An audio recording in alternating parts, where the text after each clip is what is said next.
শুভ সকাল বন্ধুরা, কেমন আছো তোমরা সবাই? আশা করছি তোমরা সবাই খুব ভালো আছো আর আমরাও ভালো আছি। আমার আরও একটি নতুন ভিডিওতে তোমাদের সবাইকে অনেক স্বাগত জানাই। আজ হচ্ছে বুধবার আর এখন বাজে ঘড়ির কাঁটায় ওই সকাল 8টা মতো। তবে চলো আজকের ভিডিওটা এখান থেকেই শুরু করছি। আশা করি ভিডিওটা তোমাদের ভালো লাগবে। তো ভিডিওটা ভালো লাগলে একটা অবশ্যই লাইক কমেন্ট শেয়ার করে দিও আর চ্যানেলটা সাবস্ক্রাইব করে আমার পাশে থেকো।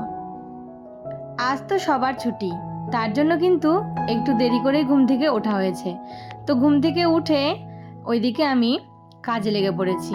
এদিকে আবার ছেলের টিউশন আছে, তো ছেলে বলছে একটু চা করে দিতে। তো তাড়াতাড়ি করে বাসি ঘরটা ঝাড় দিয়ে তারপর ওকে একটু চা করে দিয়ে আর তারপর আমি আমার যাবতীয় যা কাজগুলো থাকে সেগুলো কিন্তু সেরে ফেলবো।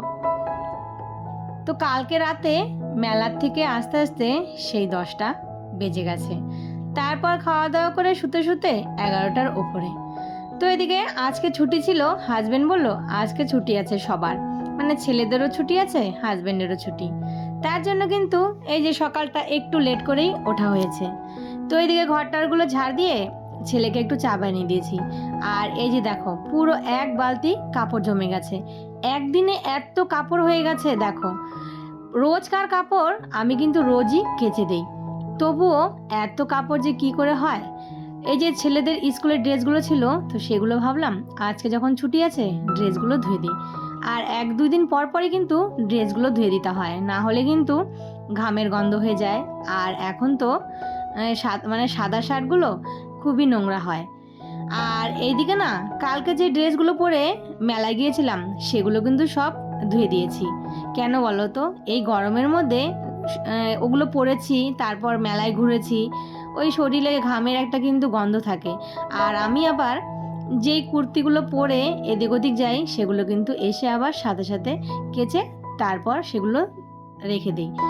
আর শাড়িগুলো যখন পরি, মানে বিশেষ করে দামি শাড়ি, সেগুলো কিন্তু আবার কোনো বিয়েবাড়ি কোনো অকেশনে গেলে তখন ওটা চট করে ধুই না। কেন বলো তো, দামি শাড়ি তো আর চট করে ধোয়া যায় না, সেগুলো একটু রোদ খাইয়ে তুলে রেখে দিই।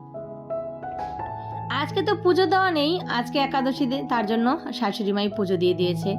আর এদিকে না এই যে দেখো চান করে তারপর রান্নাঘরে এসে চা করেছি। আজ অনেক দিন পর হাজবেন্ডের সঙ্গে বসে চা খাচ্ছি। আমার হাজবেন্ড কিন্তু চা খায় না, তো আজকে বলল যে চলো একটু চা করো, দুজনে মিলে বসে বসে খাই। আর ওইদিকে দেখো আর একজন ঘুমিয়ে আছে, বিছানাটাও কিন্তু তুলতে পারিনি, তো ও আমাদেরকে দেখে লাফিয়ে উঠেছে। তো ওইদিকে বসে আছে, ওর আবার 9টার সময় টিউশন আছে। এখন কিন্তু বাজে ওই 8:30 মতো। তো এদিকে দুজনে বসে জমিয়ে গল্প করছি আর এদিকে চা খাচ্ছি। তো চলো এখন চাটা খেয়ে রান্নাঘরে। আমার হাজবেন্ড কিন্তু চা খায় না, হঠাৎ, সেটা হচ্ছে সপ্তাহে 1 দিন, না হলে মাসে ওই 2 দিন। তো এইদিকে না আজকে ভাতটা করতে একটু দেরি হচ্ছে, তো বলল যে চলো একটু চা করো। আর এই যে দেখো দুজনে মিলে এরকম চা খাওয়ার সময় কিন্তু আমাদের একদমই থাকে না। তো এদিকে ওরও ছুটি আছে, আমারও এই যে আজকে কাজের অতটা চাপ নেই, তার কারণ রোজই তো সকালে ওই হাজবেন্ডের আর ছেলেদের জন্য তাড়াহুড়ো কাজ করতে হয়। তো এইদিকে ও বলল এইদিকে একটু চা করো, দুজনে মিলে চাটা খেয়ে নেই, তারপর রান্না বসাও। তো সারাদিন তো সেই সকাল 7টার সময় বেরিয়ে যায় কাজে, আস্তে আস্তে সেই বিকেল 5টা। তারপর বাড়িতে এসে তো আর বসে থাকে না, ওই চলে যায় এদিক ওইদিকে। রাত্রেবেলার খাবারটাই শুধু আমরা 4জন মিলে একসঙ্গে বসে খাই। তারপর কিন্তু সারাদিনের খাবার ওই আমাদের, মানে আমার একা একাই খেতে হয়। ছেলেরা খেয়ে দিয়ে স্কুলে চলে যায় আর আমি থাকি একাই বাড়িতে। এর জন্য এই যে আজকে অনেক দিন পর দুজনে মিলে বসে চা খেলাম আর একটু আড্ডা দিলাম। তো তাড়াতাড়ি করে বিছানাটা তুলে চলে আসলাম এই যে দেখো রান্নাঘরে। ওইদিকে ছেলেকে রেডি করিয়ে দিয়েছি, তো ছেলে ওর বাবা বলল চল তোকে আমি দিয়ে আসি। আর এদিকে না ভাতটা তো প্রায় হয়ে এসেছে, এদিকে আমি একটু ডাল বসিয়ে দিচ্ছি, সেটা হচ্ছে মুসুর ডাল। আর ডালের মধ্যে একটু সেদ্ধ দিব, সেটা হচ্ছে আলু আর একটা ছেলের জন্য ডিম সেদ্ধ।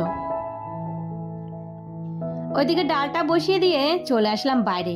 এত সুন্দর রোদ উঠেছে, তো দেখে আর ভালো লাগছে না। তো ভাবলাম যে এই যে রান্নাঘরের পাপোশটা, তো সেটা একটু কেচে দিই। দুটো পাপোশ ছিল, আর পাপোশগুলো না একটু বড় বড়ই। কেন বলো তো, একবারে রান্না করা জায়গাটা থেকে এই যে বেসিনের সামনেটা পুরো লম্বাভাবেই পেতে দিয়েছি, এটা আর আমি কাটিনি। তো একদিন একটা ধুয়ে দিয়েছিলাম, সেদিন একটু রোদ ছিল ভালো, আর সেটা শুকিয়ে সেটা পেতে নিয়েছি। তো আজকে দেখি বেশ ভালো কিন্তু রোদ উঠেছে, আর গরমও কিন্তু বেশ পরিমাণে পড়েছে। তো আজকে তার জন্য আর একটা পাপোশ এই যে কেচে দিলাম। তারপর দেখি ভাত হয়ে গেছে, ভাতটা নামিয়ে চলে আসলাম ফ্রিজে মাছ বের করতে। এদিকে মাছ দেখি জমে একদম বরফ হয়ে আছে। তো এই যে মা মাছটা পাঠিয়েছিল, তো সেই মাছটা তো আর খাওয়াই হয়নি। তো আজকে ইচ্ছে আছে এই মাছ দিয়ে সর্ষে দিয়ে করব। তো এদিকে মাছটা না এই যে জলে ভিজিয়ে রেখে দিলাম, আর এখানে পাটায় একটু সর্ষে, লবণ, হলুদ আর একটা দুটো কাঁচা লঙ্কা দিয়েছি। তো আমি যখনই সর্ষে বাটি তখনই কিন্তু একটু লবণ আর হলুদ দিই। এটা হচ্ছে আমার দিদা বলতো যে আমার দিদা যখনই সর্ষে বাটে না, এই যে আমি ছোটবেলায় দেখেছি এইরকম একটু লবণ আর হলুদ দিতে, তাহলে নাকি সর্ষেটা তেতো হয় না। তো সেইভাবে কিন্তু যখনই আমি সর্ষেটা পেস্ট করি তখনই কিন্তু এই যে একটু লবণ আর হলুদ দিয়ে দিই। তারপর সর্ষেটা বাটা হয়ে গেছে। এইদিকে এই যে বড় ছাঁকনিটা এনেছি না, এই ছাঁকনিটা এনে কিন্তু আমার বেশ ভালো হয়েছে। তো এটা না দেখো কি সুন্দর ছাঁকনিদার দিয়ে সর্ষেটা আমার ছাঁকা হয়ে গেল। আর এই সর্ষেটা যদি এরকম করে ছেঁকে খাওয়া হয় না, তাহলে কিন্তু এই যে কোনো সমস্যা হয় না। অনেকেরই সর্ষে খেলে গ্যাস হয়, পেট ব্যথা করে। তো এই যে ছাবাটা যদি ফেলে দেই তাহলে কিন্তু সেই সমস্যাটা আর হয় না। এইদিকে না এই দেখো আলুগুলো সেদ্ধ হয়ে গেছে, আর আলু সেদ্ধ এই দেখো এদিকে আমি মেখেছি একটু শুকনো লঙ্কা ভেজে, আর সাথে দিয়েছি একটু পেঁয়াজ, একটু তেলের মধ্যে ভেজে নিয়েছি। এই রকম আলু সেদ্ধ হলে আমাদের বাড়িতে আমার ছেলে দুটোর আর কিছুই লাগবে না, সাথে আমিও খেতে কিন্তু বেশ ভালোবাসি। সকালের খাবার এই ডাল আর আলু সেদ্ধ দিয়েই আমাদের হয়ে যাবে। তো এদিকে আলু সেদ্ধটা গরম গরম মেখে তারপর এই যে এখন মাছের ঝোল করব।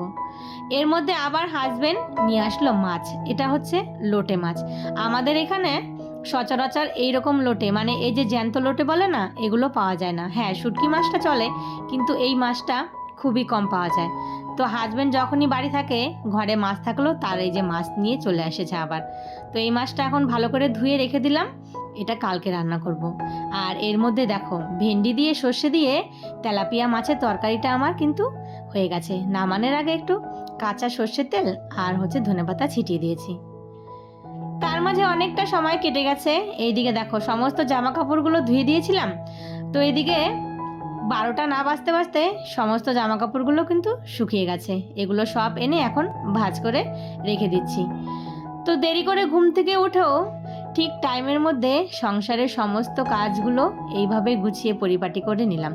দেখো ঘুম থেকে দেরি করে উঠেছি, তবুও কিন্তু কাজ করতে এতটুকু দেরি হয়নি। সমস্ত কাজগুলো সময়ের মধ্যেই সেরে ফেলেছি, আর এখন হাতে অনেক সময় আছে। তো এদিকে ছেলের ড্রেসগুলো কিন্তু সুন্দর শুকিয়ে গেছে, সবগুলো জামা কাপড়ই শুকিয়ে গেছে, কোনো জামা কাপড়ই আর ভিজে নেই। তো এই যে সব জামা কাপড়গুলো একবারে ভাঁজ করে জায়গার মতো গুছিয়ে রেখে দিচ্ছি। তো চলো বন্ধুরা, আজকের ভিডিওটা এখানেই শেষ করি। সবাই ভালো থেকো, সুস্থ থেকো, আবারও দেখা হবে।